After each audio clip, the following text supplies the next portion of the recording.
Bonjour à toutes et à tous. La NUPES est morte, vive la gauche. C'est sur ces mots d'espoir que je souhaite commencer cette Minute Hebdo, alors qu'après les communistes ce week-end, le PS vient enfin de décider de se mettre en retrait de la NUPES. Retrait qui paraît quasiment irréversible tant la condition d'un retour, à savoir le départ de Mélenchon, paraît impossible à remplir. L'absence de volonté des Insoumis de qualifier le Hamas de mouvement terroriste et les déclarations de la députée Obono, l'assimilant à un groupe de résistance, auront donc eu raison de cet attelage électoraliste à peine plus d'un an après sa création.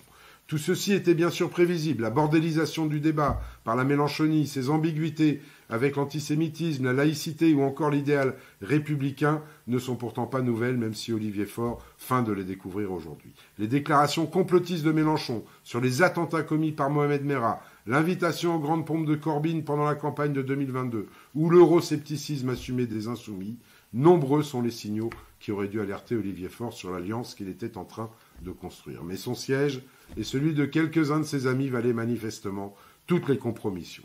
L'affaire Quatennens et la violence des Insoumis dans et en dehors de l'hémicycle depuis le début de la mandature auraient aussi dû le convaincre beaucoup plus tôt de se désolidariser, mais non, il ne fallait pas perdre la face. Mieux vaut tard que jamais, me direz-vous, mais quel gâchis. Combien de couleuvres avalées depuis un an qui ont affaissé le niveau du débat public et décrédibilisé l'ensemble de la gauche. Combien d'électeurs poussés dans les bras du Rassemblement national en se compromettant avec les outrances LFI. La rupture étant consommée, j'espère maintenant que nous pourrons enfin retrouver une gauche d'opposition respectable, ce qui ne la rendra pas moins combative sur ses idées, mais qui aura le mérite de pouvoir construire, là où cela est possible, des chemins communs.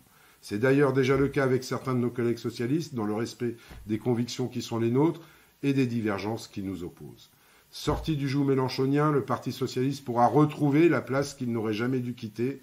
Dans le contexte que nous connaissons, cela me paraît indispensable dans l'intérêt des Français. À très vite, les amis.